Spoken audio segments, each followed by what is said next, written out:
Welcome to the Kickstart podcast, where we highlight the stories of how professionals kickstarted and navigated their very successful careers. My name is Preston, and on this episode, we have the pleasure of hosting someone who has worked in global sourcing and cost reduction management at amazing companies like Rolls Royce, Vision, and Fitbit for many years. She's now the founder of Ravacan, the first cloud software for industrial sourcing managers and suppliers. Ann-Sophie, thank you so much for being on the show. Yeah, thank you for having me. It's absolutely my pleasure. So for those that don't know who you are, would you mind sharing a little bit about yourself to get started? Yeah, as you can quickly tell, I have an accent, so I'm French. But yeah, I've been living in the US for over 6 years. And I'm a supply chain expert, and I actually had a previous life in corporate before launching this company, Ravacan. So I will tell you more about this in a minute. Yeah, and I'm glad you brought that up because you, as I alluded to before, you've really worked at some fantastic companies from across different sectors, some of them really well known with really strong, robust brand recognition. But before that, I'm curious, how does somebody get into supply chain and sourcing? Is that something that you've always wanted to do, or how did you fall into that kind of line of work? Yeah, I think it was around the time when I was finishing high school, and I actually saw a documentary about people traveling the world to find the next toys they could, buy for their retail branch. And I thought that was so cool to actually travel the world to buy toys. That's a real, job. And actually then I discovered how it is exactly, that it's a very good combination between analytics, because you need to analyze, the prices, and create strategies around where you want to source your products and components. And there is a big dimension as well for relationships, because you're building relationships with suppliers, and of course strategies. So for me, it was a very balanced set of skills and things I wanted to do. So I actually have a very, I would say, shallow and limited experience when it comes to sourcing. Before I founded this recruiting kind of company that I'm running right now, I also love e-commerce a lot, Ann-Sophie. And e-commerce, D2C, I also have experience selling things on Amazon and eBay. And that just opened up the whole world of what sourcing means on the e-commerce side, right? So whether it's like consumables or physical products or even like fashion, you have to develop relationships, like you said, with suppliers all around the world, and you have to go through that process. But what's interesting about your background is you have that sourcing experience, but not so much for consumables or fashion apparel. It's more industrial, right? For industrial brands and products. And so is sourcing kind of I would say sourcing, it's the same thing, right? Even though e-commerce, industrial, it's the same kind of thesis, if you will. It's like, hey, what do we need? How do we find it? How do we get it at a very cost appropriate price and then get that product over to our warehouse or business or facility? Is that correct? Yeah, absolutely. On the simplest term? Yeah. If you look at everything that is surrounding you in your desk and everything, you have products that are made of components and materials. And, with globalization, there was a strategy from companies to really outsource as much as possible all those components to specialists. And so it turns out that even the simple products, they have a ton of different suppliers. And so supply chain have become very complex, fragmented across countries and companies. And every time at the manufacturing company, you need to, as you said, like define what's the need, what are the suppliers available. And so in front of a salesperson, you would have a buyer, and the buyer has to do to manage a portfolio of various commodities. So it's by industrial is really everything that surrounds surrounded us. And for example, I worked a lot with plastic, with metal, with composite parts as well, fabric, worked in the automotive industry. And so you have a large variety of components and materials there. And yeah. did you really enjoy having a career within that industrial kind of sector? Or did you always like maybe in the back of your head, oh, I like the idea of sourcing, but maybe I want to apply it to something more B2C or consumers, or you were just really, really happy and you developed strong relationships in that side of the world? No, I always loved it. The thing is, I think I'm an engineer at heart as well, you know. Mm. Even though my background is in business, I was very drawn to technological products. And so I started in CPG, you know, working Mhm. for a multinational that has a lot of consumer brands. But I really wanted to go towards aeronautics. So this is why I worked for Rolls Royce jet engines, because for me, I was fascinated by aeronautics and airplanes. And then, you know, I continued in that industry because it's a lot of how it's made, right? Like we use a lot of products, we go on cars, but how is everything made? So this is why I find very interesting. I think that's very cool. I think it's very easy to look at things like cars and planes and cameras and computers. And it's sometimes you have to remind yourself that it's a very complex process to get all the necessary pieces together to create a product that we're using today, right? And Yeah. it's extremely complex. And so I'm glad you brought up Rolls Royce. I think that's super cool that you worked at Rolls Royce. How did you get that job in Rolls Royce? Like, was it through a headhunter, for example, like me? Did you cold apply? Was it through a referral? What was your experience like at working at a big company like that? No, I just applied and I got in. Yeah, and for me it was a very you know, it was a leap as well because I was in Spain and I really loved my job, but yeah, I just wanted to follow this childhood dream. And the job was in Germany, and I had never, you know, learned German before. So I was like, okay, I'm changing country. I won't speak the language. It's a different type of industry with a slower pace and different challenges. But yeah, I really liked it. And at Rolls Royce, were you doing the buying yourself? Like what part of like the sourcing process were you responsible for? And what did your day-to-day look like as a kind of a Yeah. professional in that space? So yeah, that's what I feel is very interesting about sourcing, is because it's very diverse in the sense that depending on the market, you have a different set of challenges and strategies available. And Mhm. so, for example, in CPG, it's a very competitive market where you have a lot of suppliers. On the contrary, in the aeronautics, you have very few suppliers. And so the strategy is different. It's about building relationships and making sure, you know, they prioritize you as a customer in front of other ones when there is a crisis. Mhm. So a lot of relationship management actually Mm. in aeronautics, but Uh, as well, you know, yeah, oh, as sorry. well So I was going to say analytics. like aspects of like client development and sales and almost business development, just overall communication. Is that correct? Yeah. So only the other way around, right? It's supplier facing instead of being customer facing. But Mm. yeah, that's right. So sourcing and buying is not so much just a hands down job looking at a computer screen. You're actually interacting a lot, communicating a lot with people, and it could be a very, depending on what side you're on, it could also be a very client facing role as well.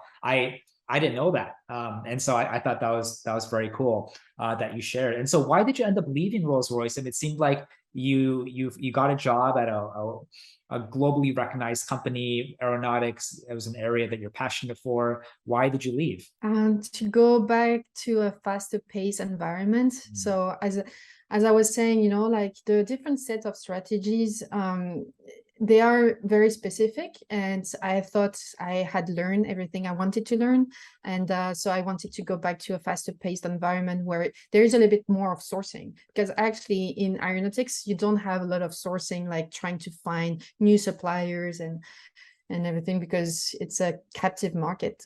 So yeah, I wanted to go back to a faster paced environment, and automotive is one of the most challenging environments as a buyer, especially because you have very thin margins in that industry. So you have to really think out of the box. And I took on responsibilities of cost reduction management. So that means that I was in charge of 4 countries, trying to find as many cost reduction opportunities as possible, and through a variety of strategies or techniques, right? So you have like relocation, renegotiation, and then something that is very interesting in my view, it's value analysis, value engineering, is that where you work with the engineers on the products themselves, the type of materials, the design. So you try to find how to change the product so it's cheaper to manufacture, but it's not like by just squeezing the supplier, right? Because when you do negotiations, you're trying to actually reduce the cost of your component of material through just squeezing the margin that they're making, right? But with VAVE, it's really working together with the suppliers, with the engineers, sometimes with the clients as well, to just make a better product, more efficient. And that was a lot of fun. For the automotive and aeronautics space, can you give some examples for the audience in case they're curious? Like, what sort of products would you buy in those industries? It's very broad, but I would say the biggest parts would be then metallic parts that are actually machined. So they are forged, machined. So, and you have a lot of different raw materials. It can be aluminum, titanium, for example, in the aeronautics, steel. And so you have different set of techniques to make those parts. If you talk about plastic parts, for example, as well, it's, the type of materials, again, the shape, then the type of supplier. So to make a plastic part is like a waffle maker, so to speak. So you need to buy a mold, and then the supplier would inject the plastic into the mold, and then you have other additional processes on top of that, like painting. So plastic part, metallic parts, sometimes, as I said, composites, that is more high tech. And then, depending on the company, it could be fabric as well, other organic materials. Wow. So you probably have, just after all these years, a vast database of knowledge of metals and plastics and across aeronautics and automotive and other sectors. That's really cool. And then because I know that you could probably get by and be a very good buyer, a very good sourcer with probably limited knowledge, but you said you go beyond that. You're obviously passionate in these areas, and you also even have a technical background as well. So I reckon even to this day, if you see like a plane or an automotive, you probably know all the different pieces and bits that it takes to create one, which is really cool. And so something I wanted to mention as well is that in those 2 companies, I was specialized in mechanical parts. But at Fitbit, for example, you see as well that you have electronics, a lot of electronics. And so this is a different set of market when you buy, sensors and chips. And so that's another type of product that you can buy as a buyer. Yeah, I was just going to ask about that real quick. So you went from Rolls Royce to automotive, and then Fitbit, which is a very consumable electronic product. And so what did you buy for them? Or was it for all the main core components of the product, or were you focused? Well, my job was as a global commodity manager, focused on innovations. So the goal was to work with suppliers to find innovations in terms of material, but as well technology. And so I can't say a lot about it because obviously it was innovations, right? But you need to because I like to say that companies like Fitbit, for example, they don't have their own manufacturing line, right? It's like Apple. They actually rely on a contract manufacturer to assemble the products. And so still, because they are designing the products, they need to find suppliers and work with them. And as it's a fast-moving consumer good company, they need to be ahead and work with suppliers ahead to find the new innovations they are going to put in their products. Because there's a company like Fitbit, it's really a software company. The core competency of the company is software. And obviously, a lot of hardware capabilities as well. But the innovations are mostly coming from the suppliers themselves, because they are specialized in glass, for example. Like Corning has invented the Gorilla Glass to make, iPhones more stronger, let's say. And so this is why I view this as external resources that you need to actually activate and look for innovations with suppliers. What is the general process of sourcing? Like, how do you find suppliers? Because I know from my brief experiences on the e-commerce side, you go to sites like Alibaba, for instance, or comparable sites like that, and then you just do your research and then reach out manually to the suppliers. For electronics, for automotive, and for aeronautics, I know aeronautics, like you mentioned, there's not that many suppliers, right? So it's all about relationships. But maybe automotive, maybe obviously software or consumer facing products like those are a lot more competitive. So what is it? Is it kind of the same? Like, you got to find maybe the Alibabas of those industries, and then you just work your magic, or what do you do? Like, what are some of the basic steps? Yeah, well, you can go to ravacan.com now, because we are opening our database to the public. So you can go ahead and look for suppliers and filter the results based on some criteria, like location, accreditations they may have, but otherwise it's a lot of Google, asking your peers as well, your network. So yeah, until Ravacan, it was just searching the haystack. So even in 2022, with all of the technologies at our disposal, it's still a very manual process, very fragmented. Is that correct? That's right. Yeah. Across all industries. Wow. Okay. I did not know that. And so this is a fantastic transition to Ravacan. So let's talk about, obviously you're building a platform. I know I took a look at your website, and it seems like maybe your initial focus is for the industrial sector. Is that correct? But then it's, of course, probably part of your roadmap eventually to expand that to all industries out there, right? Yeah, so the manufacturing industry is very large. So we assess that it's already a $114 billion market. So there is a lot of room to play.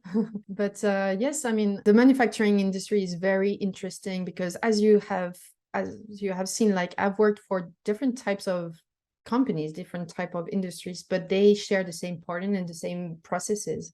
So what we are doing is really helping buyers to connect with suppliers, so they can search for suppliers, and once they connect with them, they have a playground where they can exchange information in real time, and that includes, your direct suppliers, but as well tier twos and beyond.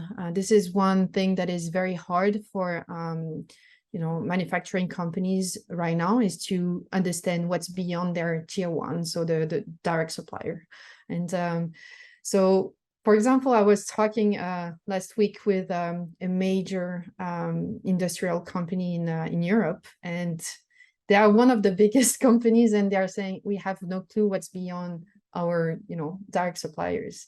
And so this is why it's very valuable when you have like exposure to shortages, or as well environmental or social risks, to understand, okay, who are the actors on my supply chain, where are they, how can I manage and make better decisions, because there is a lot of risk with not knowing who is participating to your supply chain. So on the simplest level, is it correct to say that you're building a marketplace product? It's not really a marketplace, because it's not transactional. When you find a supplier, to do the kind of work that manufacturers do, it's not usually a one-off. They need to install long-term relationships, and they need to exchange a very large quantity of data with them on a regular basis, right?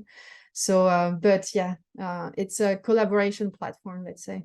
Collaboration platform to make the identification and I guess the initial communications a lot easier. But then once you connect with a supplier through your platform, then is that where a lot of the collaboration, the sharing of data, the track records also happen all in one place within Ravacan? Is that correct? Yeah, that's right. Okay, what are some of the, can you elaborate again? Like, what are some of the things that suppliers would share, or some of the data points that you can get at Ravacan that is just a lot more streamlined than if someone were to go use an alternate product or an alternate Yeah. means? So, for example, one use case that we see very frequently is, and it's with the shortages that happen right now, is Mhm. let's say that you have a product and you have a set of components in your product. Usually you have this, list of components in a PLM software. So it's the software that engineers use to create and to track record or to track their part numbers, right? So we take this information from Arena Solution, which is one of the PLM software we integrate with, and we create a list of components that the buyer has to buy. Then Mhm. they find suppliers that are known to them, or they know they can buy from, or they can have access as well to the database and find alternate suppliers. Usually what you would do if you hadn't Ravacan is that you would email all of those suppliers asking them for quotes and then wait for them to get back to you. Then you have different templates because they don't, use the same type of spreadsheets in an attachment in the spreadsheet, and then you consolidate everything, and then you realize that okay, you have prices that really go up and that they are very expensive, and you need to assess how it's going to impact the price of, or the cost of your overall product, right? With the chip shortage, we can see that some components, they are 5 times, 20 times what they were a couple of years ago. So you really need to assess if it's a good thing for you to buy this component from this supplier right now. And what our prospects and customers say is that they were coming back to the supplier, and then the supplier would say, well, it's too late, you took like 2-3 days to come back to me, or even more, and the inventory that I had available is gone now. And so you see, like, because of this back and forth, the fact that buyers are not able to take very fast decisions because they don't have the analytics built in, it's making them lose opportunities. So with our product, the suppliers submit quotes on the platform, and then the buyers can assess right away what's the impact on their bottom line, and take decisions and get the inventory and not miss the opportunity. So it's a lot more than just, yes, we have your product. It's, yes, we might have products you're interested in, but this is all the information, relevant information that you need to be able to make an educated decision whether or not you want to pull the trigger with us. That's right. Yeah. Gotcha. That is really, really cool. When did you start Ravacan? We started in 2019. And did So you 3 years cold ago. turkey it? Like, were you doing it on the side when you were at Fitbit, or did you stop Fitbit and you decide to just jump in all together? Like, what were the early days of Ravacan? What did that look like for you? Yeah, the idea, was lingering, and it's the fact that I came to Fitbit and spent so many hours in Excel and building models again in spreadsheets and run the analytics. And I was thinking, okay, I'm in the middle of Silicon Valley, and I'm still, wasting my time with spreadsheet where I should actually, do strategies and work on relationships with the suppliers. Then I had this idea, but I was thinking, okay, if I have a software company, I'd better know how it works. And so this is why I decided to actually learn programming. So for 9 months, I learned programming from C, like low level, up to web frameworks, and I created a prototype, and very quickly, in a few weeks, we managed to close our first customer. So this is where we were thinking, okay, let's do it now, and this is how it started. Wow. I mean, Ann-Sophie, I cannot, I don't want you to undersell yourself. I mean, you almost made it sound too easy. So a couple of steps back, you self-taught yourself coding, or did you go to like a boot camp, or did you take classes? Yeah, I attended the boot camp. Yeah. You went to a boot camp, and then from the boot camp, you learned enough where you were able to create almost your first MVP yourself. Is that, Yeah. did you not Yeah. have another Yeah, that's technical right. co-founder? Did you not have like another part-time engineer helping you? Yeah. So when we managed to close this first customer, I managed to convince a friend of mine to get on board. So he was like a young, talented engineer, and so this is how we actually focused on the front end for a little while until we managed to hire a backend engineer. So yeah. That's amazing. I don't know that many founders that did not have a technical background. They went to boot camp. They created a product good enough to get their first customer, and then from there you Yeah. leveraged and you brought on other people. That's incredible. And then at what point did you raise your first round? A year later, A year after later. the first, yeah. Okay. And then how big is your team today in 2022? We are 5 people, mostly engineers. Mostly engineers. That's amazing. And Yeah. then would you be able to share like what does your day look like now as a founder? Do you miss just buying and sourcing, or do you like, wearing that business founder hat as well, where you have to do hundreds of different things every single day, I imagine? Well, I talk a lot with prospects and customers, so I feel I'm part of their team as well. They I do a little bit of advising for them as part of the relationship and the product. So I feel I'm still doing a little bit of sourcing and supply chain management because they have issues they try to solve, and I'm using my expertise as well to find solutions for them. But otherwise, yeah, I mostly work with prospects and customers. Work with the team to define the new features and the roadmap, and the team is working on the product, which is very cool because we have launched a no-code actually product, so it's very fun as well for them to work on that. And yeah, I mean, we are fully remote, and I have to say that at first I thought it would be a big challenge because creating a culture when you've never met some people, it's tough. But I feel like it's the way to go. It's the new normal now. And what we've done is gathered a team in Lisbon, in Europe and Portugal. And so we did sort of seminar there where we had some fun, to discover other people in the team and but as well to work on the roadmap, on the strategy, the vision for the company. And I think this is a good way to manage, the team as well, is to allow anybody to live where they want to live, and having good tools internally just to manage the fact that people are remote, but once in a while gather the team and spend some time. So is most together. of the team like based throughout the US, or some of them are also in Europe as well? No, they are mostly in Europe actually, and and Canada. Wow, that's incredible. And so how far along are you on your roadmap with Ravacan where it is today as the product? So if someone, listening, perhaps, someone in the audience is a buyer or a sourcer, right? And they're like, wow, this is an incredible product. And I'm curious about it. How do they find the product? How do they use it? Like how much does it cost? If you can share some of those important details, that'd be great. Yeah, well, I have to say that we are a small team, but that delivers. So usually people are really impressed with what we have achieved in such a small period of time.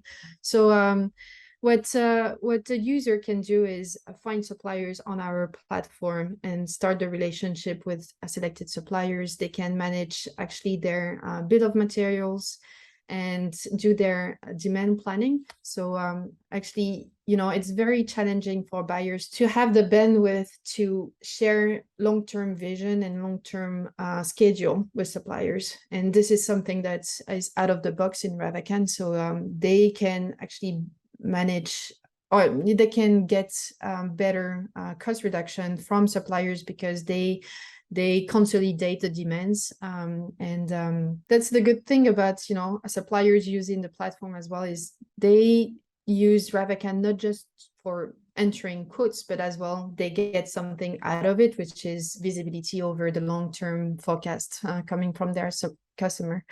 And that's the core of the product, getting visibility over the cost of the components and as well lead time, because this is something buyers can collect. And your product has a lead time which corresponds to the longest lead time you have in your bill of materials. So if you have a component that is 9 months lead time, this is what is going to lead the manufacturing of the whole product, right? So lead time management is a big deal.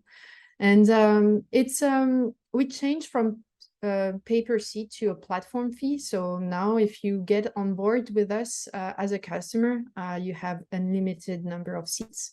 And so to get a quote, you simply can go to ravacan.com and reach out to us. That's awesome. And then how many suppliers would you be able to share on your platform today? Well, it's growing every day. So I think around now we have a little bit less than 10,000 suppliers referenced. But otherwise, otherwise we are working actually with small companies and large companies. That's amazing. Was it difficult to get buy-ins from the suppliers onto a platform? I would assume that they probably get pitched sporadically, to join this platform, this product. I guess it really comes down to like the value you're providing them as well, right? And the features, the visibility, being able to connect to your buyers and be able to forecast it. So yeah. I guess maybe I answered my own question. Maybe it's no, but we'd love to hear from you. No, but what's very different is that buyers on our platform are really active and serious buyers. Contrary to your website where, you don't know who's really coming and visiting, here when a buyer is visiting your profile and asking to contact you can review who they are and if it's a fit as well from your end, because for example we work with cosmetic companies and some they don't want to work with brands that are too small, because usually it could be that the entrepreneur is just like seeing if they are going to start the brand or not. So this is something that is valuable as well, to have warm and active leads on the platform. Gotcha. So you have a small but very productive team of 5. And if people are listening, they're like, wow, I really resonate with the company, with the founder, Ann-Sophie. What is there anything about your company just as an employee to be part of the team that makes you guys a little bit different? You just mentioned that you did a retreat together at Lisbon, which sounds absolutely epic. But is there anything else, maybe whether it's your ethos or culture, that you do differently that you would like to share with the audience? Well, we give a lot of, autonomy and fun projects to our developers and engineers.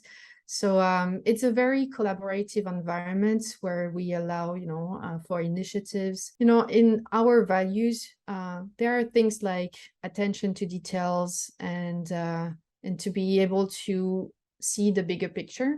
So as a startup, that's definitely something that we value is, to be part of the founding team because we are still so small, and to work on really strategic work, and to be part of, the first of this company that is probably is going to become a unicorn at some point, right? That's our goal. Absolutely. There's no reason why. I mean, it's so funny. I think conceptually sourcing just sounds like such a very easy and simple process, but in any industry, it can be extremely convoluted. And even if you find like the right supplier, you think you find the right supplier, there's so many additional things that you have to go through to make sure you actually engage with the supplier, right? Even things like the cost and lead times and what sort of products and what are the capabilities, can they do something, can they make new products together? I don't know, just a lot of different capabilities or a lot of different other factors you need to consider goes into that thinking process. And so you mentioned the industry is how many billions? It's a massive space. Is that correct? Yeah, 114 billion. Wow. That's what we expect as a TAM. That's absolutely incredible.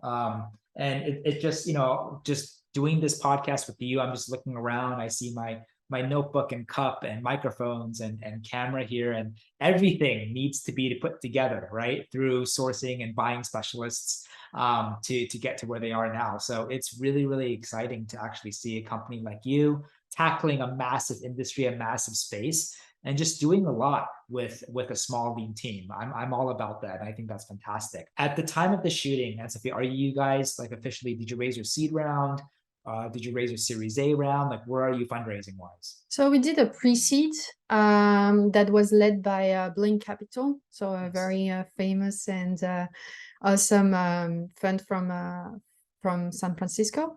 And yeah, we are not actively hiring right now, but we are going to start hiring in Q1 of next year. Okay. So definitely we are looking for backend and full stack engineers. Cool. What's your stack? So right now is Python mostly on the back end and JavaScript for the front end.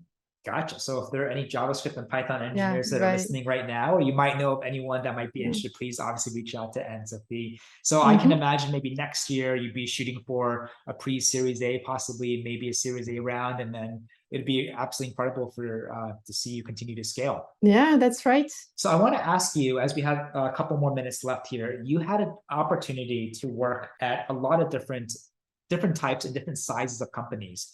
And for people who are listening who might be interested one day to become a founder, or maybe who are very now fascinated with the professional career of someone within the buying and sourcing space, what was your favorite thing, or yeah, what were some of maybe the pros and cons of working at a big company like Rolls Royce versus pros and cons of working at a smaller company like, for example, Fitbit? So working in sourcing is about loving problem solving. So this is definitely something I would recommend. If you feel that problem solving is something you really like, definitely go to sourcing. Working for big corporations, I think the best strategy is to try to work with someone who is going to bring you with them, right?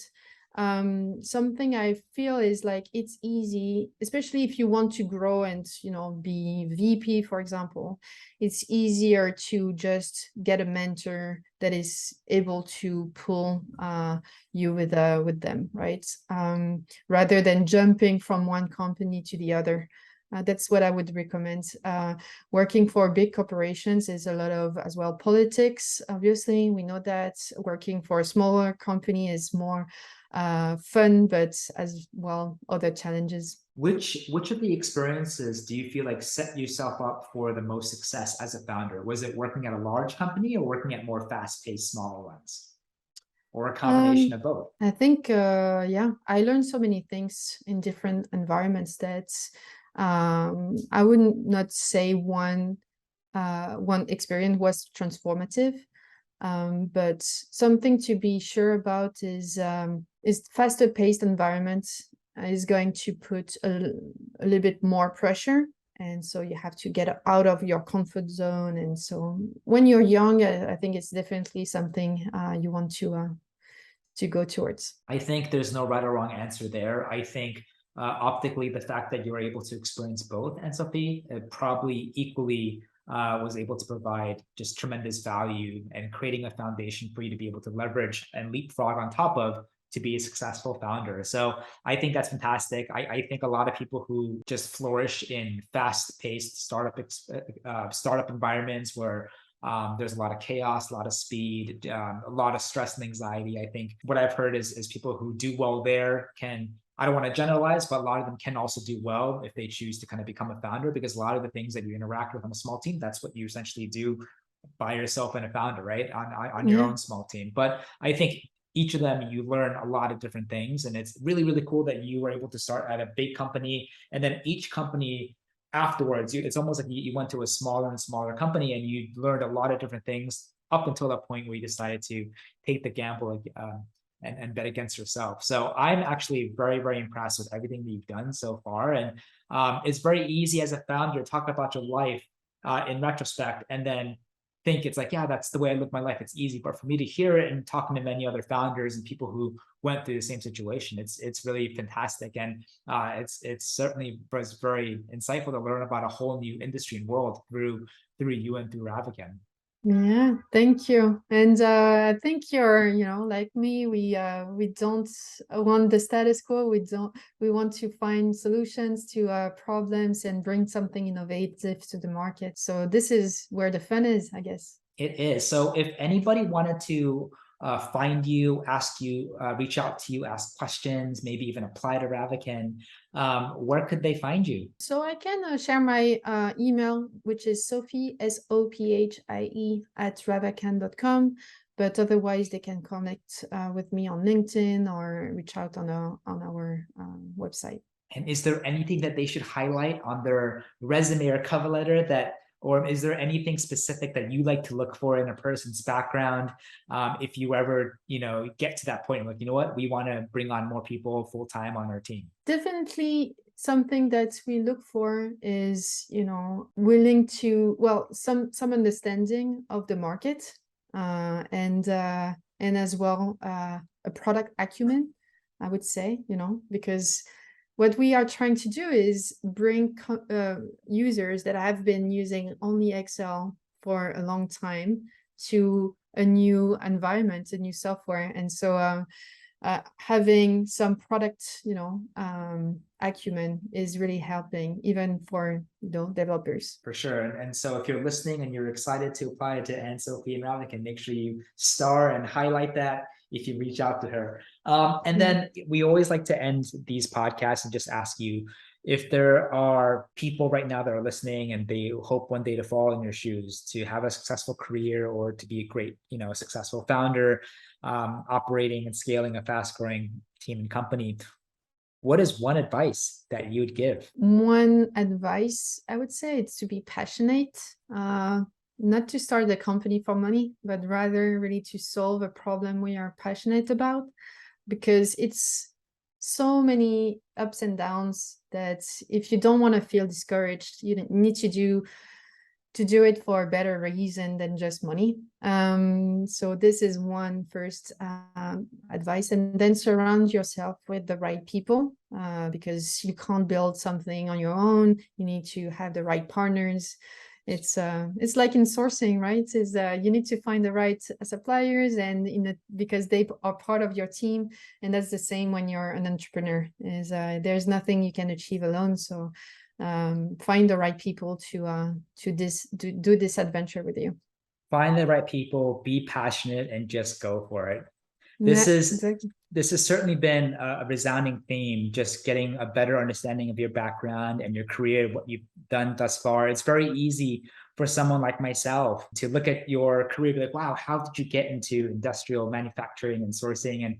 And it's become very apparent that's something that you've always had a long interest and passion with. And this hasn't started 2 years ago, 3 years ago, it started way back when. And for you to be able to keep that theme across all the different jobs that you have, across all the different companies, to now becoming the founder of Ravacan, where you and your team are on a great mission to attack a giant space and billions of dollars of industry. I think that's really inspiring and absolutely fantastic. And I also just want to thank you again for just sharing a little bit more about your experience firsthand on what it's like to be a founder and how you essentially built the first version of your product yourself to get your first customer. I think that's absolutely impressive as well. So I just want to thank you so much, Ann-Sophie, for your time. And it's been really, really great to hear more about Ravacan, about where the product is right now and the vision and the product, what it should become and evolve into the future. And I just wish you and your team nothing but absolute success, and excited to keep in touch and see how you guys continue to scale and absolutely crush it. Yeah, thank you so much, Kristen. That was a lot of fun. Thanks for having me. Absolutely. And for everyone listening who wants to reach out, please definitely do. If you're thinking about even applying, you mentioned that maybe the first couple positions that she may open up into later this year, next year, 2023, might be more on the engineering side. So again, JavaScript, Python, calling all engineers, please go ahead and reach out to Ravacan and Ann-Sophie, and she'd be happy to chat with you. But Ann-Sophie, thank you so much again for your time. I think don't want to take up too much more time, because I know you as a founder, there's a lot for you to do. So I appreciate it again, and we'll certainly keep in touch.